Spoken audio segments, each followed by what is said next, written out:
Alex Collier at the Star Family Conference -1997. Brother Alex and the friendly Andromedans. Smarter than the Martians and much cooler than the Greys or Reptoids, Alex's Andromedan friends bring us love and light quick fry to a crackly crunch. Alex Collier at the Star Family Conference, March 1997. Transcript copyright 1997 Leading Edge Research Group. Introduction. Thank you for taking time out of your busy schedule and coming to hear what I have to say. When I talk, I don't like to talk in terms of rehashing things that I have talked about for the last 3 or 4 years. So, with your permission, I would just like to move on to where I basically left off the last time. If you are looking for information, there is information on the internet. If you really want it, you can find it, because it's out there. I wanted to talk about a couple things. I wanted to give you some history that has been shared with me. We're going to deal pretty much with Jehovah and Nibiru, and I also want to talk to you about the Hopi prophecy, as well as my own thoughts about the Hopi prophecy. I also wanted to read you information from Moreni and Visayas themselves. I want to start out by saying that I haven't heard all the speakers here. I am sure they've all been great and have had something to contribute. In fact, all of you do as well. It's great to come to some of these things and see the same people. But, ladies and gentlemen, I am just going to be blatantly honest here. You know, some of you have stories to tell, and some of you need to get off your butts and start talking yourselves. Our planet needs leaders, and a lot of us have made huge investments, thinking that our politicians are going to be the leaders, and that they are going to do the right things. The joke is on us, literally. They have really helped to screw things up, and our apathy has compounded the problem. So, the next few years are going to be extremely challenging for all of us, especially here in the United States, and the true leadership of humanity is you. I am asking you to seriously consider doing something about it, and to stand up and take the leadership role. It's not about me. It's not about all the other speakers. We do this in the hope that you will want to take responsibility and do what we are doing. Keep passing the torch, so to speak. The other thing I wanted to say is that a lot of folks just want to hear love and light. They just want to hear how you're going to be rescued, how you're going to be saved, and how everybody is going to take care of everything so you don't have to do anything. If that is really where you're at, you really ought to leave now, because that is not the message that I have to deliver. There are both good and bad. We live in a duality, and you have to take responsibility for both, and you have to live in the midst of both.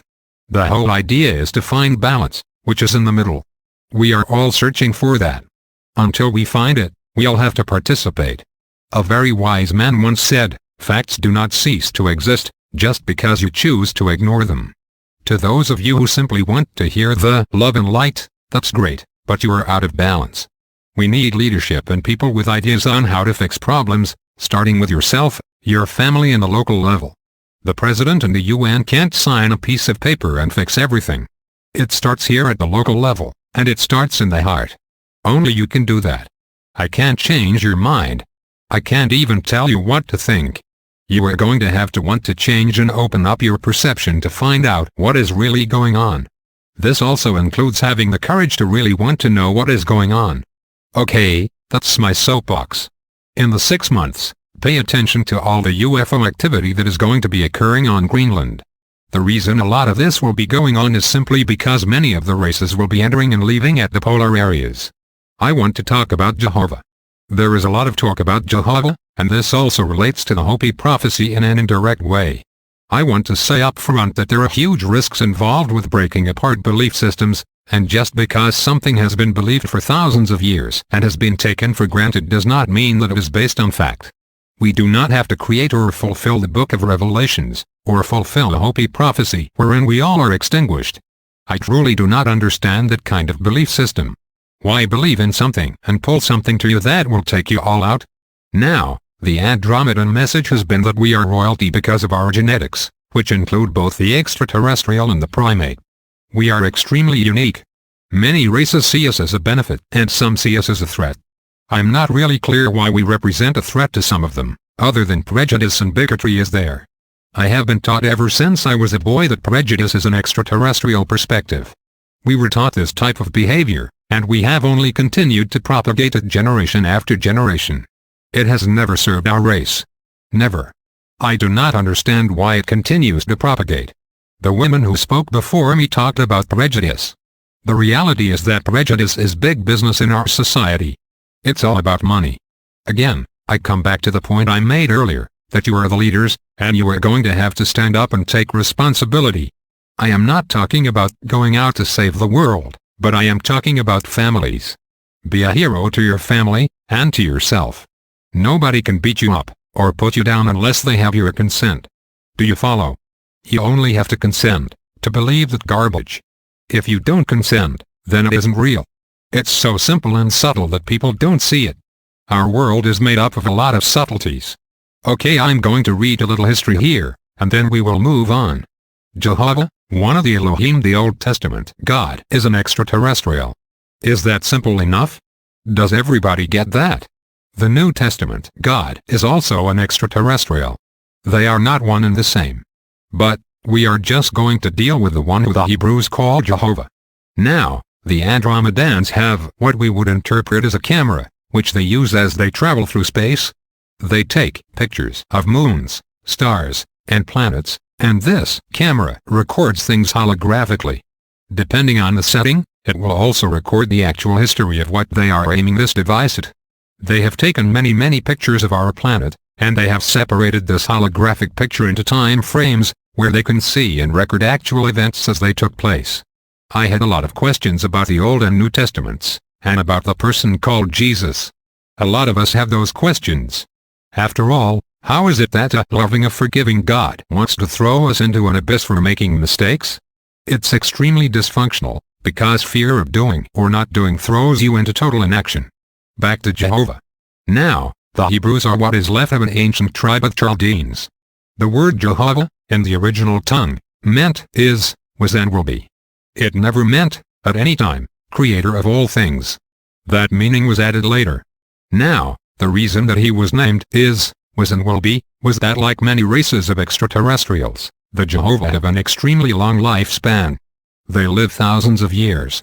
The Andromedans, for example, live an average of 2,000 years. Some of them live more than 4,000 years. The Chaldeans were the remnants of the Sumerians.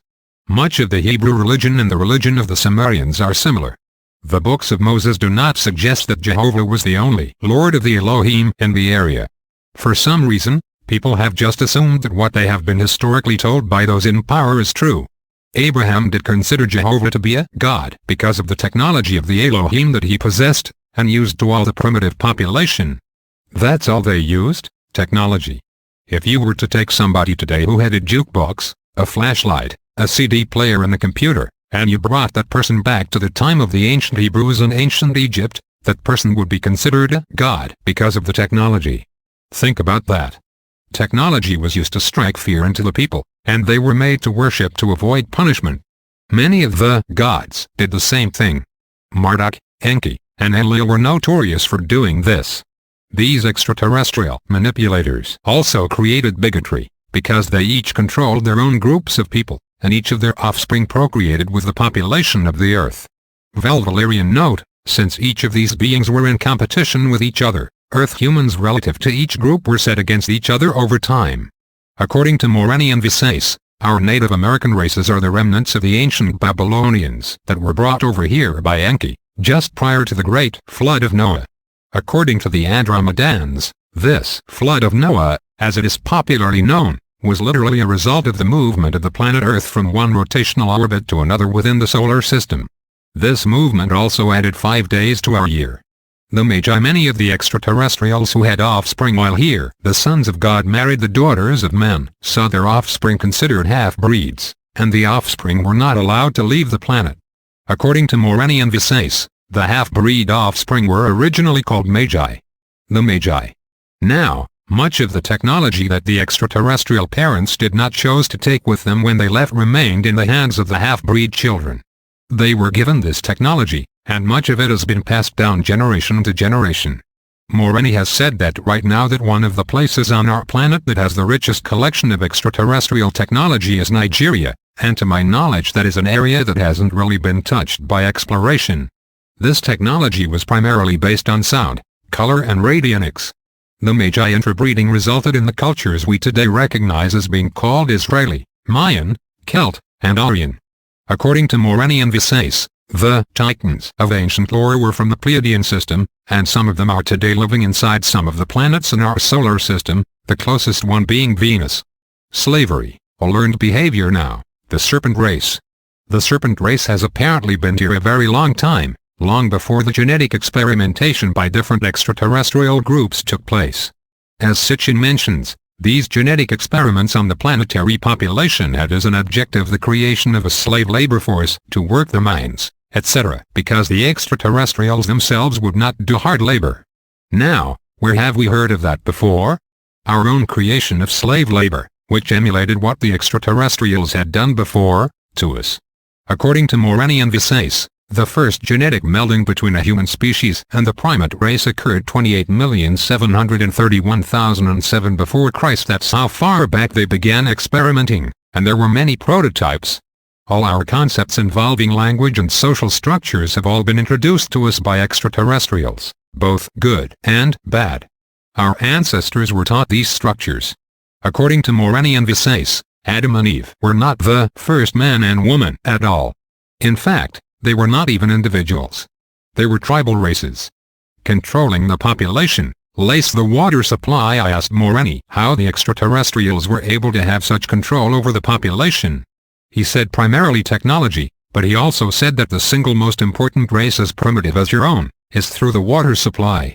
You have to have water. Valerian note, this is the prime reason that fluorides, which affect the hippocampus in the brain, are added to the water supply, to reduce resistance to tyranny. Study the psychobehavioral functions of the hippocampus. And B. Holy Atlantean Crystal Atlantis, origin of the Illuminati philosophy. Over time, civilizations came and went, imploding in on themselves. The civilization of Atlantis was one of these. The priesthood that survived the sinking of Atlantis became known as the ones from Norga. According to Moreni, the descendants of this ancient Atlantean priesthood are known popularly as the Illuminati. We know that those philosophical concepts exist today. Unfortunately, the main concept is that the needs of the few outweigh the needs of the many. I seriously have a problem with that. Human war and defense orientation draining the planet, on fear. Moreni told me this in 1991, in your time and space, the expression of fear will be a challenge to you all. For any of you to be in fear, you lack a clear understanding of most situations. We have observed that your world is at a most confused point in your history and evolvement. We understand your remarkable drive and commitment to being alive. We, however, are not in understanding of your need to create tools of death, expecting that they will keep all in a space of understanding and peace. We observe that you build, create and plan in a space of fear, not in a consciousness of love, so your defense positions of institutions that create and employ, are always in a state of unraveling and disintegration.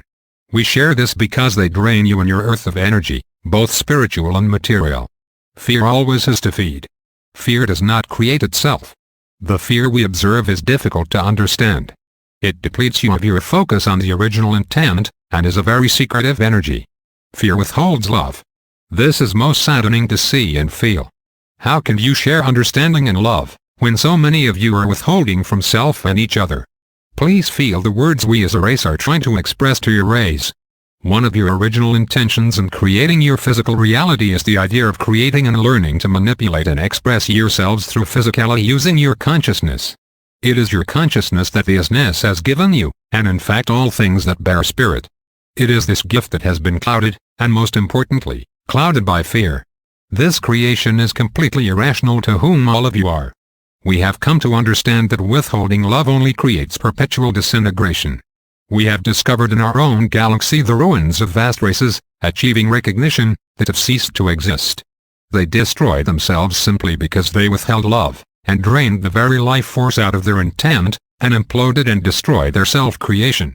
The first projection of fear is denial, and emotion of incredible restriction. Denial and fear result in the complete opposite of the reality it claims to be. Fear is based, from our perspective, on a misunderstanding of one's own worth and security.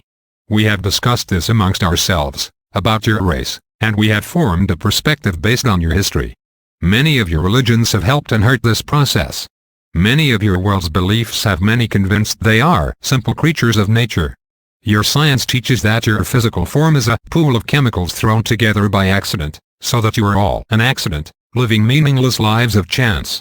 Valerian note: accidental evolution is one of the foundations of Darwinian thought, upon which present-day materialist science is based. It has no actual validity. You fear a God whom a book says is a loving God who will throw you into an abyss for making a mistake. Many on your world have come to understand that in your world fear, and the idea of fear, is your enemy. All of you struggle between understanding and fear, reason and fear. This struggle is in no way predetermined. Our perception is that this struggle will either lead your world to peace and responsibility, or to extinction as a race. This would grieve us. Valerian note: again, the concept that life is a struggle, each against all, is a component of Darwinian thought, so completely integrated into our cultural science and sociology. It is a dysfunctional belief system perpetuated on the population. I would like to share something else with you. This is something by Visais. Create another domain of knowing, communicating and being. In other words, the domain of generating your intent needs to be more distinct. Your physics, as you call it, is a good example of this calling forth. There have been men on your planet who have called for new domains of thinking that never before existed. They invented it, and they didn't fantasize about it. They didn't pretend. They literally created a new context for what you now call your physics. Your humanity is strong with these kinds of examples. No being, however, makes the distinction that this is what they are. I would like to give you an example. Your concept of human rights was something that did not exist. You tyranns did not have any rights, only your kings and your priests had rights. So, the concept of human rights was created from nothing. You created language for it, you communicated it, and this communication had power, because it was full of intent. It is the power not only to represent and to invoke, but also to literally bring it into being. This is what your races need to do in order to clearly know yourselves, and transform the quality of your lives on your earth. Truth, on your planet, is a filtered experience, understood only through your personal belief systems or concepts. We have discovered that everyone on your world has a different truth, and there have been cultures of truth in every society and in every civilization. It has kept a continuum of light here on your planet. The truth is not told to everyone, because everyone, we feel, is not ready to hear it. There are some who have, and would take your truths and put them in a box, and then keep their lives detached from it. The problem is that much of your mankind is taking these truths personally, instead of seeing it as an objective truth, or reality. They would take this truth and make it very egotistical, in order to glorify themselves and others. And, as we perceive, and through our own experience, truth is not meant for that at all. They would then create a religion or some kind of dogma again, something that they would remain detached from, yet glorify in the eyes of others. What does that sound like to you? Truth has nothing to do with your earth religions. The secret, wondrous nature of spirit has nothing to do with your religions. You are all multidimensional. Think that way. In order to think that way, you should turn the way you understand and perceive yourselves, and life, inside out, and make all of your belief systems abstract and not personal. Because of your personal attachments, you have cut yourselves off from universal knowledge. You have to have an objective mind to gain true knowledge. You have all cultivated the attitude of a subjective self. Valerian note: the cultivation of the subjective self is what cultural media, advertising, body identification and other mentalities are all about, aren't they? The isness does not presently live inside all of you, and if you won't conceive of, or believe in, your own divinity, how are you going to make the leap into the next levels? How are you going to attract and magnetize true unconditional respect and love to you, without thinking in this way? If you do not participate, you are only a spectator. You will not participate in the plan for growth and evolution in our galaxy, and most importantly, not truly experience it yourself. They are really wise, and there is a lot of wisdom here, on our planet. Everyone has it, and I don't know why it is not being taught. Common sense. Now, the word warrior originally meant one who is not afraid of being himself, not one who slashes and cuts, as we think it means today. Being confrontational. We have a lot of problems on the planet. As Einstein said, you can't fix the problems using the same kind of thinking that created them. So, we have to make some changes, and none of us can do it by ourselves. Collectively, we can. We can do it right away. I wanted to just read a couple more things, and then do some questions. I wanted to read to you about their concept of leadership.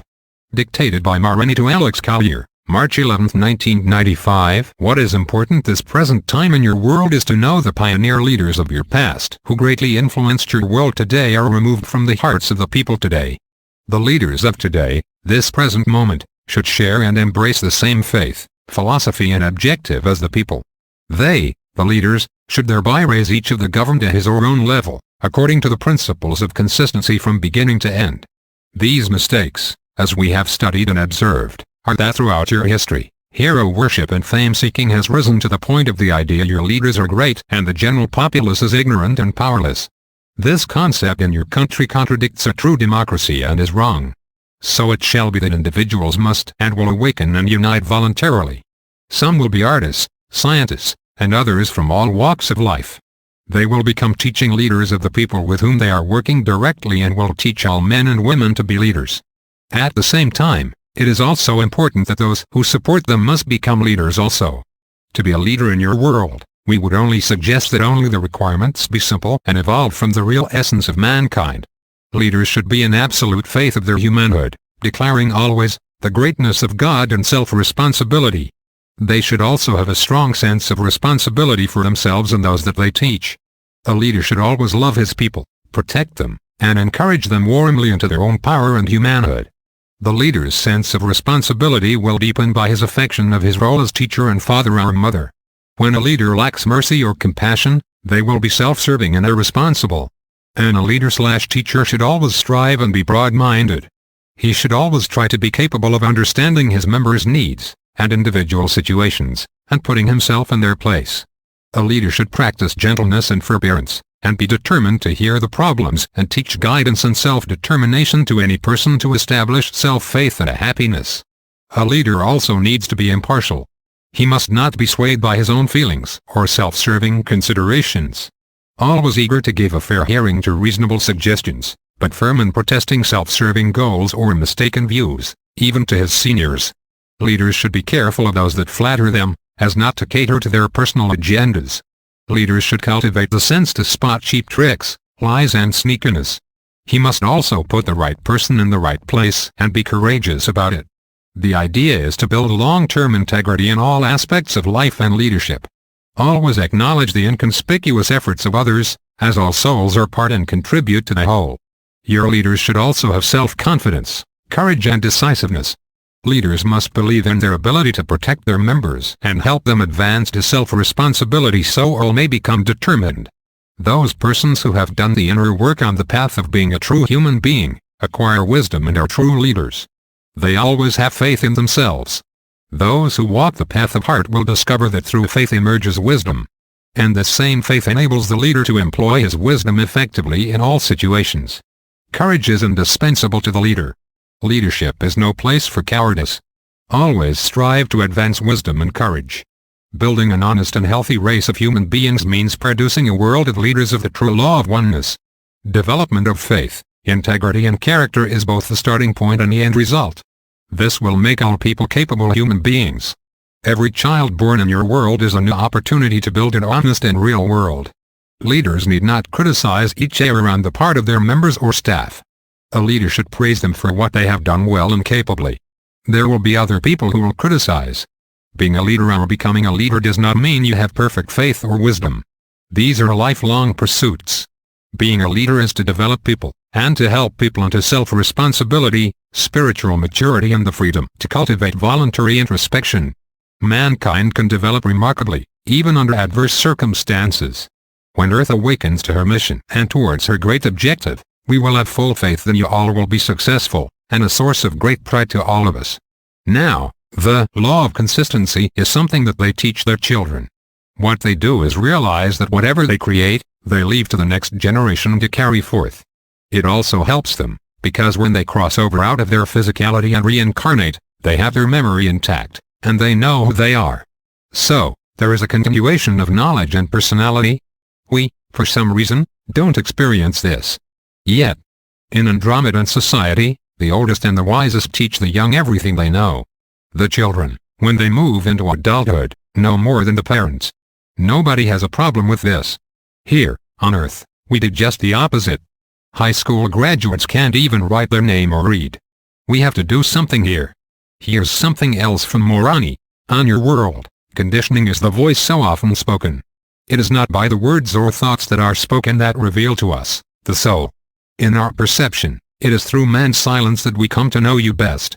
Human beings on your world will become blind if they continue to walk as the shadow of their own enlightenment. Your race is so lonely. Your loneliness, we perceive, is a lack of responding to your environment. In all things, the law of consistency creates balance. Remember your intent, whether honorable or fraudulent.